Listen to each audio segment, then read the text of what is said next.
Radio. News, opinion, and a little irreverence from both sides of the 49th parallel. This is Americanuck Radio with Mike Phillip.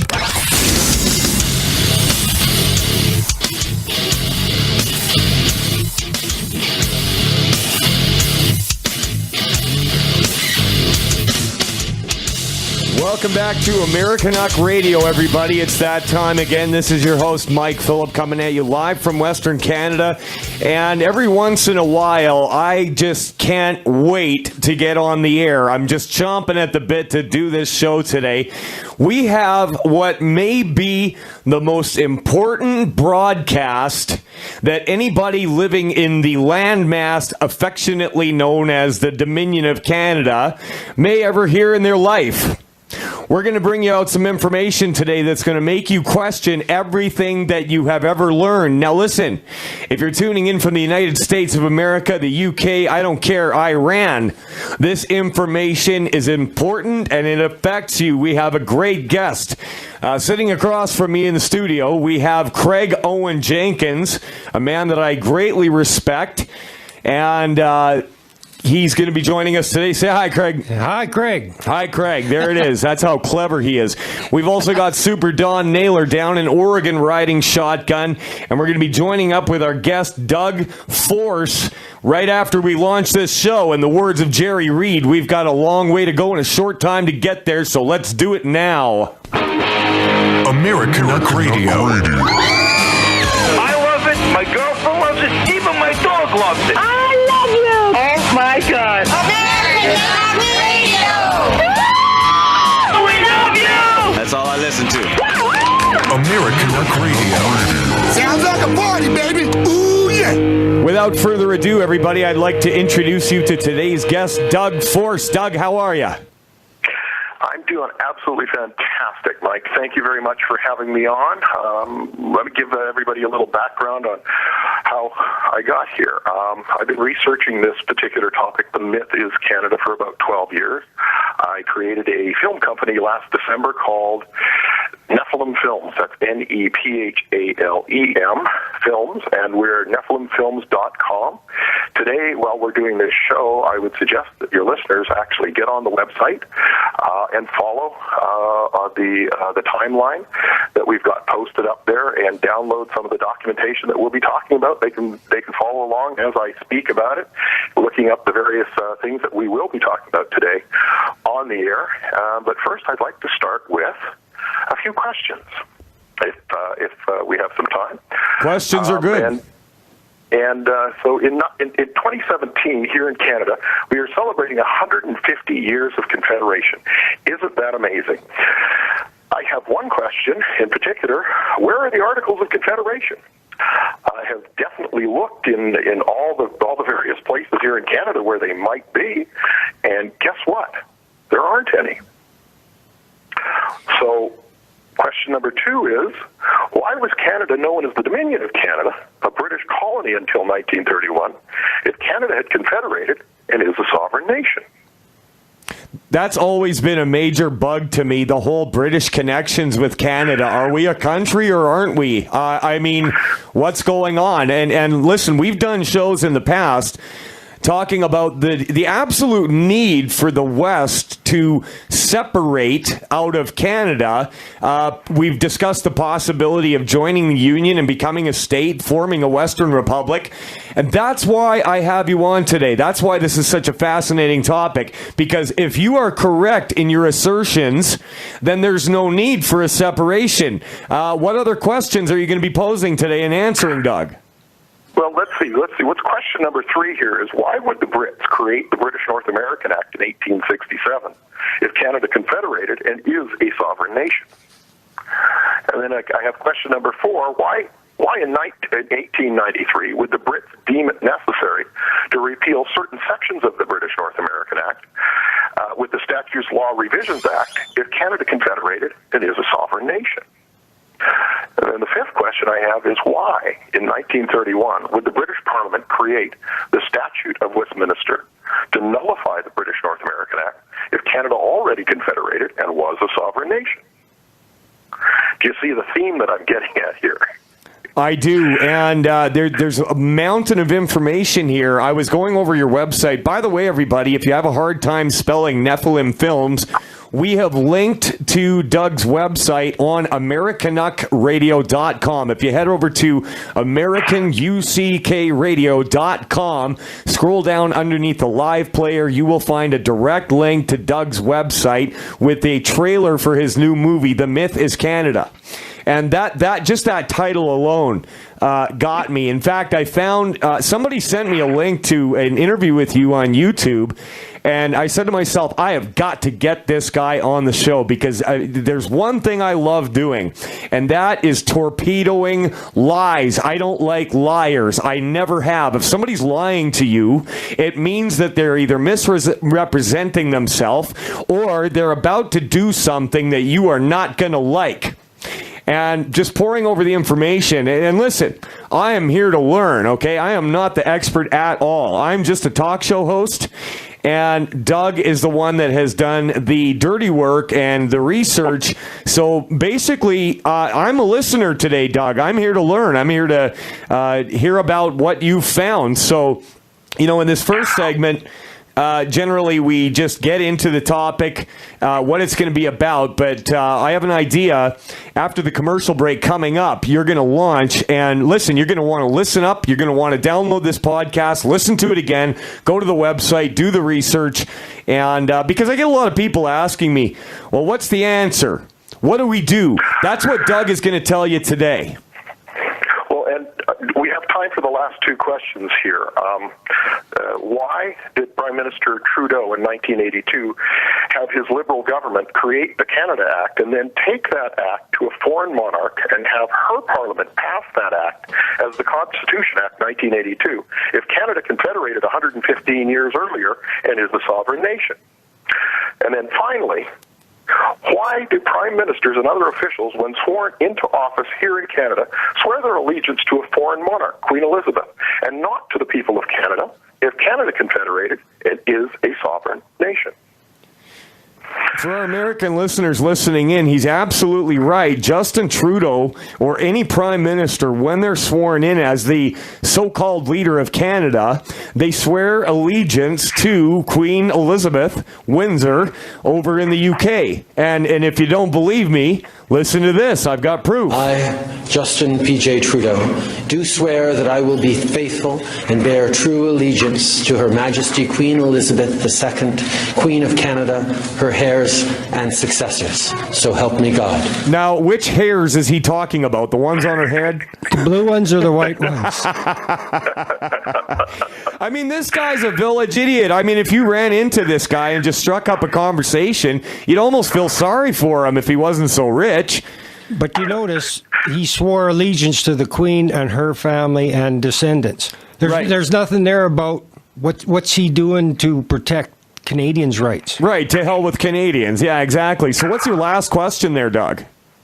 Well, that was the last question there, was the one that I just did with the Prime Minister swearing their allegiance to a foreign monarch. And as I did in a question above, why in 1893 would the Brits deem it necessary to repeal certain sections of the British North American Act with the Statutes Law Revision Act if Canada confederated and is a sovereign nation?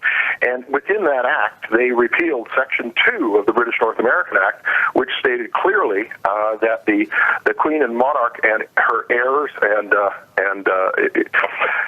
her people will be removed from that act permanently, and that's what took place in 1893 under the Statutes Law Revision Act. They removed that clause. So when you look at this and you say, well, what queen? The Queen Elizabeth isn't the Queen of Canada. It was removed from the British North American Act. The British North American Act was then voided in 1931, and it was never reenacted.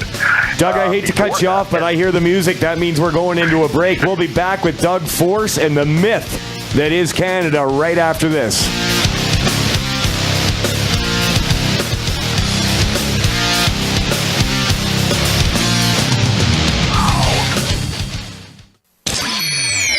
Americanuck Radio.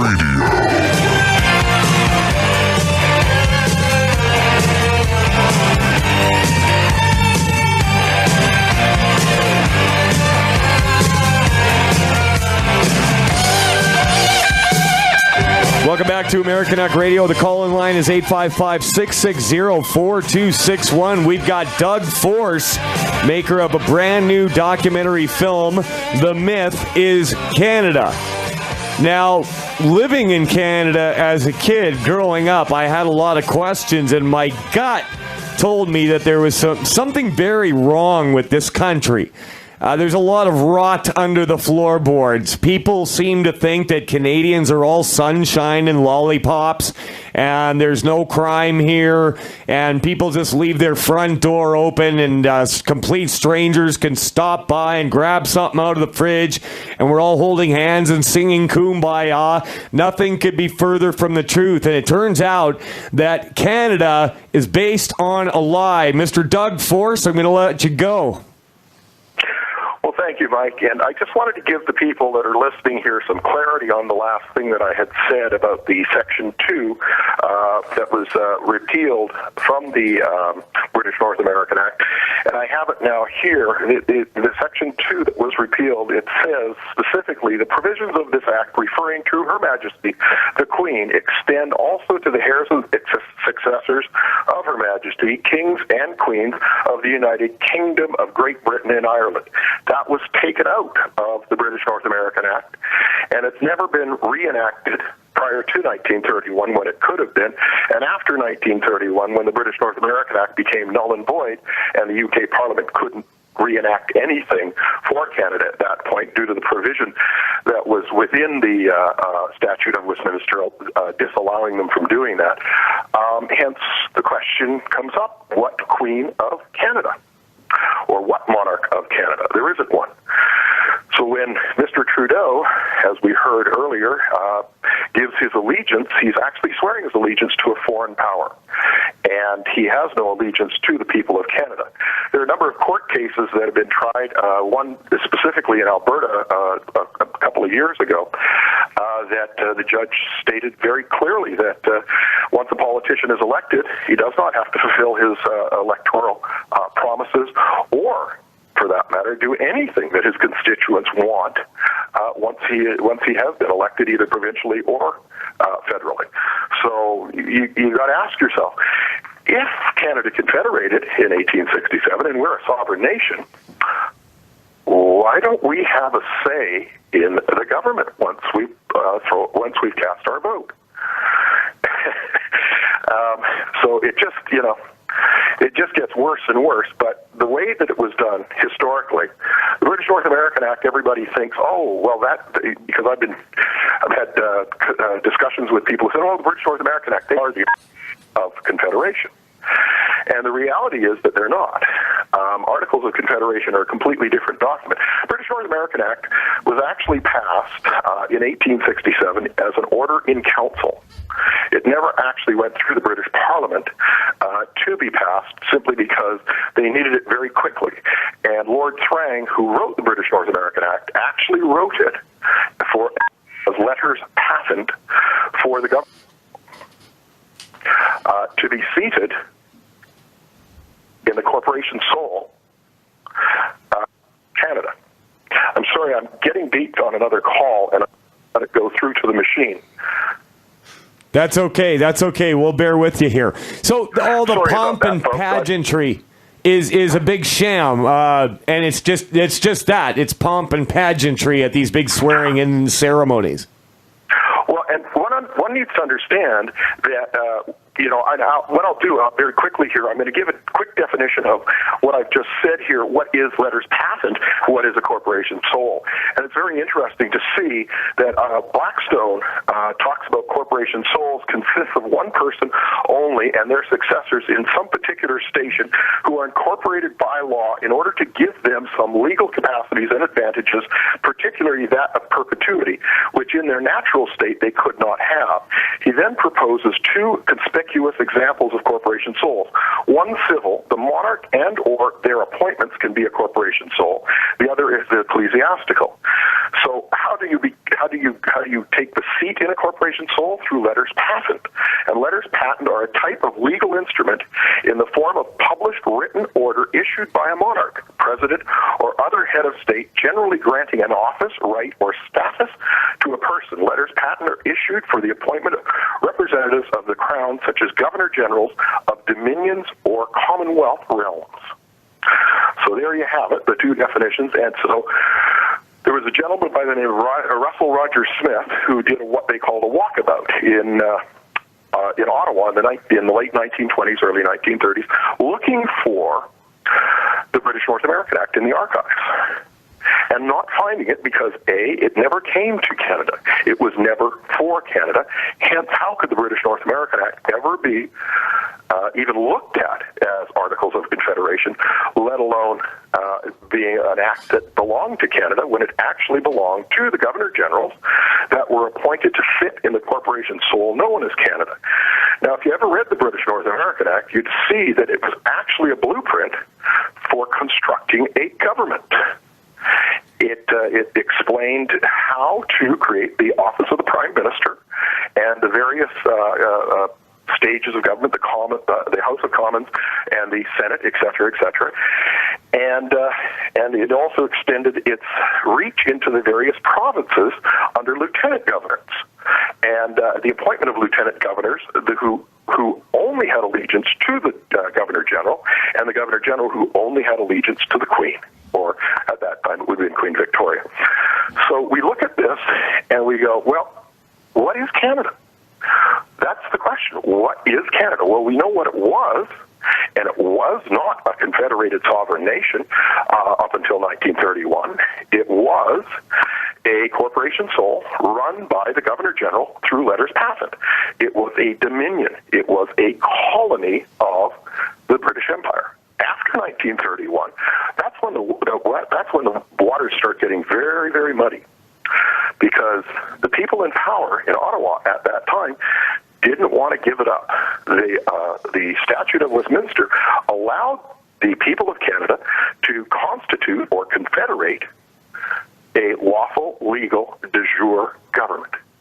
Yet the powers that be, the right honorables, the mandarins up in Ottawa, decided that if they did that, they would lose their power, they would lose their money, and they would probably lose their lives, simply because the people would have been awakened to the tyranny that had been placed upon them by these individuals. So they decided to keep the game going and not tell anybody. Wow. This is amazing. How does you always know that you're being lied to on some level, but it's so huge. I mean, this is such a big, dare I say, conspiracy. Well, not so much the conspiracy as because the conspiracy usually involves quite a lot of people, and in this case, it really isn't a lot of people. It was a tightly knit clutch of individuals from Ottawa that were working with the royals over in England that weren't part of the royal court so much as they were the ones that had fallen away a little bit. Are we going for commercial? We are. That's the music. Call line is 855-660-4261. Everybody head over to Americanuckradio.com. Click on the link to Doug's website, and there's more stuff to go through than you could do in probably a month. There's a lot of information here. Fascinating stuff. Stick around, everybody. We'll be right back with Doug Force. Americanuck Radio.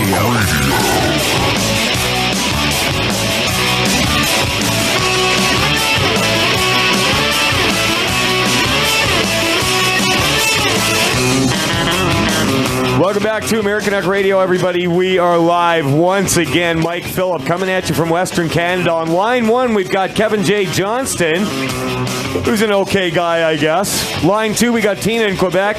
Tina, stay right where you are. We're going to have Kevin on to make his comment, and then we're going to allow Doug to expound upon it, and then we'll get to you towards the end of the segment or the next one. Kevin, how are you? Excellent, although I do take exception to the fact that you called me an all-right guy. I think what you should do is call my mother first and get her opinion before you make an international opinion of your own. I'm getting tired of your mother. I don't think it's going to be in such high regard. But listen, guys, hell of a show today. I just wanted to point out that I did an interview with Member of Parliament Brad Butt from the Conservatives, Mississauga Streetsville riding. Okay. Where that's not the corner gas an guy. ambush interview. And he answered all my questions exactly like I thought he would, where he confirmed in the interview that the Dominion of Canada is not really a country, but a collaborative, cooperative effort between 10 independent countries, being the provinces, who essentially just bicker, fight, and get what they can from each other. That's all that it is. He mentioned that because there's a monarch of another country, we're really never going to be a country until we go republic and abandon that nonsense. So, well, and that's always been really obvious to me. I got to hear it. Yeah, that's always been really obvious to me. Kevin, we're going to let you go, and we'll take Doug's take on what you just said. Go ahead, Doug. More confirmation. Well, and thank you, Kevin, for that. I really do appreciate it, because in 1931, under the Statute of Westminster, in Section 11, it states very clearly, and I'm just going to read it here on the air for y'all. The meaning of colony in future acts, notwithstanding anything in the Interpretations Act 1889, the expression colony shall not, in any act of Parliament of the United Kingdom passed after the commencement of this act, they're speaking of the Statute of Westminster, include a dominion or any province or any state forming part of a dominion. So what does that mean? That means that after 1931, all provinces became sovereign nations unto themselves. In other words, today we have in British Columbia, Alberta, Saskatchewan, Manitoba, Ontario, Quebec, etc., etc., etc., and I'm sorry for you people out on the eastern seaboard, New Brunswick, PEI, Nova Scotia, and Newfoundland. All we need to do is hold constitutional conventions in all provinces and seat de jure governments. The federal authority and the authorities within the provincial governments are de facto unlawful and illegal, and they can't stop you from actually seating a de jure government in law. What you're doing is you're defeating the nasty with the point of a pen rather than having to use the point of a sword. Well, and we've always heard which one is mightier, right? Absolutely.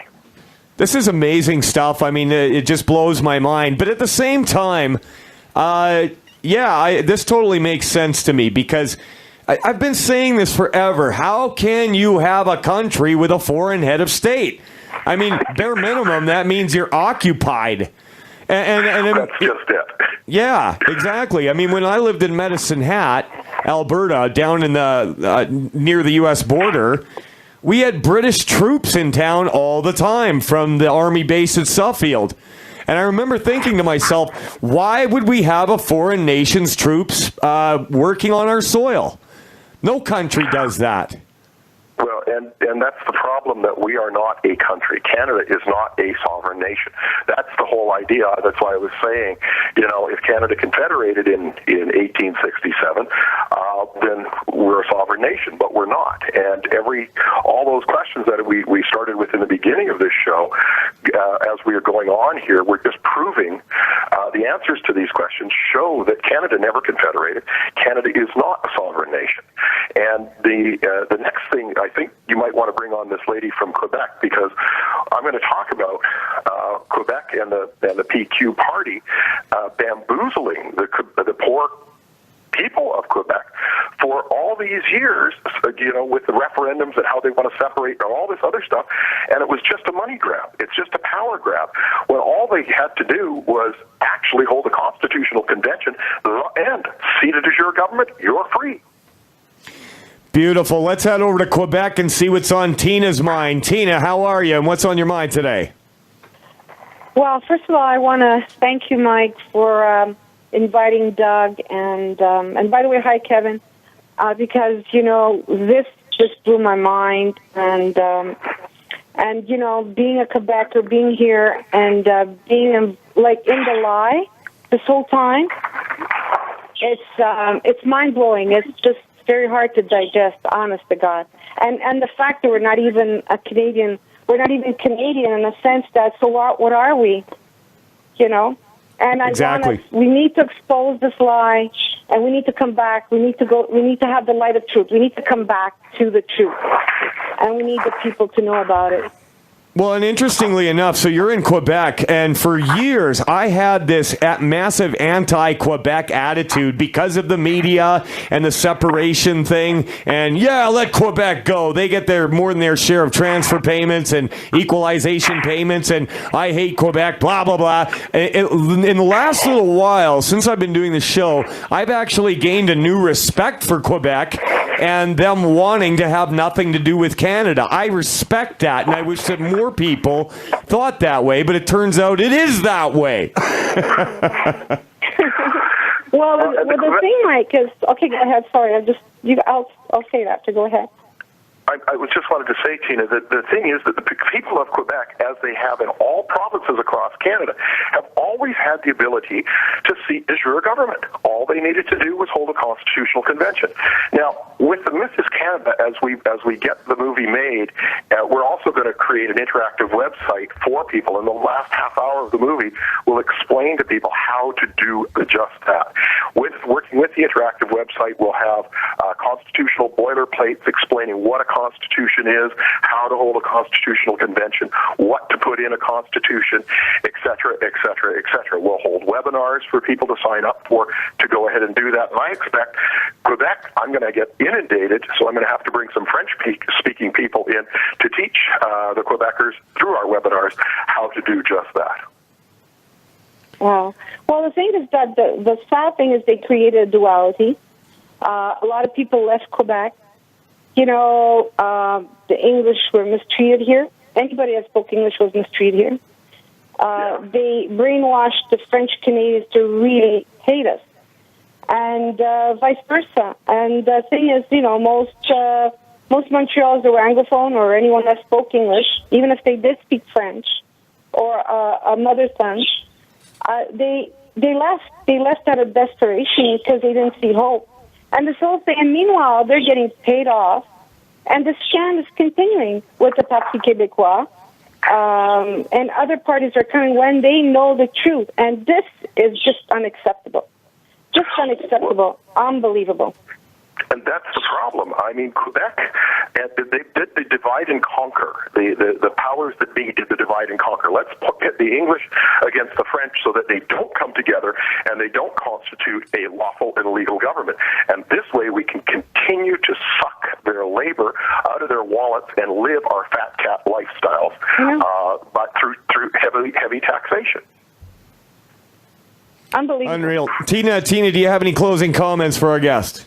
Or well, I just want to say, by the way, Doug, thank you so very much, and Mike too. And because of when I saw, well, actually, you know, Mike knows I'm always involved in anything Patriots, but I'm an activist. But when I saw your movie, I was on another project. But when I saw your movie, it inspired me to start a campaign called Taking Back Our Canada in the Light of Truth. So this is what I'm working on to educate everybody in Canada. So I'm hoping maybe one day we can talk, Doug. And to anybody who's listening, please wake up. Please wake up. I hear the music, and that means we're at the end of another segment. We'll be right back with Doug Force after this, talking about how to get our country and our lives back and stop being ripped off. We'll be right back.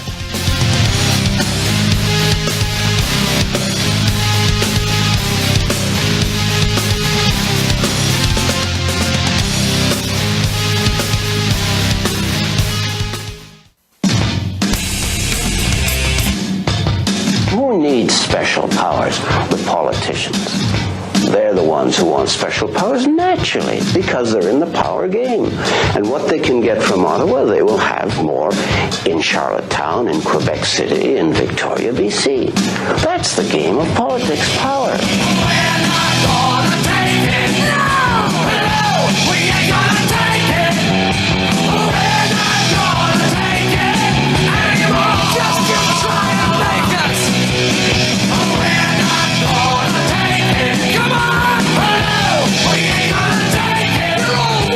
Welcome back to the fourth and last segment of the first hour. I tell you what, time flies when you're having fun, and I love learning new things. This is beautiful. I love my job. I've met some of the most interesting people on the planet, and Doug Force definitely counts into that equation. Very proud to make her acquaintance, and I can see us doing more in the future when your film comes out and whatnot. Now, let's get back to where you were, Doug. I don't want to keep babbling. I want you to get right back into it. Go ahead. Okay, well, what I'm going to do here, we're coming back to the Statute Law Revision Act, 1893, and I wanted to, because we talked about Section 2 being repealed, but more important than Section 2 even being repealed, and you'll find out in the next hour why this is important, but they repealed the enacting clause. Now, an enacting clause is put into a document when it passes through. Even the order of council that it went through is as if it was an act of Parliament, but all acts of Parliament have enacting clauses in them. So when they repealed the enacting clause here in the British North American Act, they knew that coming in 1931, there was going to be the Statute of Westminster, which was going to literally kill the document. Why is the document dead? Because it doesn't have an enacting clause in it. So the British North American Act couldn't be used by the people here that were in Ottawa to pretend it was something else, because it was a dead document at that point. When the Statute of Westminster ended it, the enacting clause within that document wasn't there, so it couldn't be reenacted as another document and then utilized. They pretended that it wasn't there, and if you go on the website and you go on the timeline, you'll see that in the 1930s, the 1940s, the 50s, the 60s, up until 1972, they kept calling it the Constitution Act, the Constitution Act 1930, the Constitution Act 1940, the Constitution Act, et cetera, and that was really a disguise of the British North American Act, a dead document. But anyways, I'll explain what happened, why in 1982, what happened with Pierre Elliott Trudeau. In the next hour, we'll be talking about that in more detail. But, he is an interesting character unto himself. There was when René Lévesque was having a trouble in Quebec. He was shouting from the rooftops for a referendum for separation in 1976. There was a backbencher from Alberta, of all places, by the name of Walter Cool, and I'm sure a lot of people in Alberta know of Mr. Walter Cool. He was a parliamentarian backbencher from 1935 through 1945, and he wrote René Lévesque a letter, a rather detailed letter, explaining that, Mr. Lévesque, you can't have a divorce without first having a marriage. Canada never confederated. And so in 1982, Mr. Trudeau got wind of this and decided to take matters into his own hand and try to, well, not correct the matter. That's for darn sure, because he certainly wasn't about to go to the people and ask them to confederate a lawful and legal government. No, he decided that he was going to incorporate Canada and have the City of London do just that. And like I say, in the next hour, we'll go into the detail of that, and I will explain the various acts that brought that about and what we live under today. And the various things that the governments after Trudeau tried to do to kind of cover up the mistakes that were made by Trudeau. And when you get a pretty girl in the bar at night and you've had a few beers and you go, wow, she's really hot, and then you wake up the next morning and find her face on your pillow and you've made a mistake. That's basically what Mr. Trudeau did. No, I personally have no idea what you're talking about. 3 off as a 9. Jeez, if people knew what the Trudeaus had done, there would be nowhere in this place that they would be safe. They couldn't hide.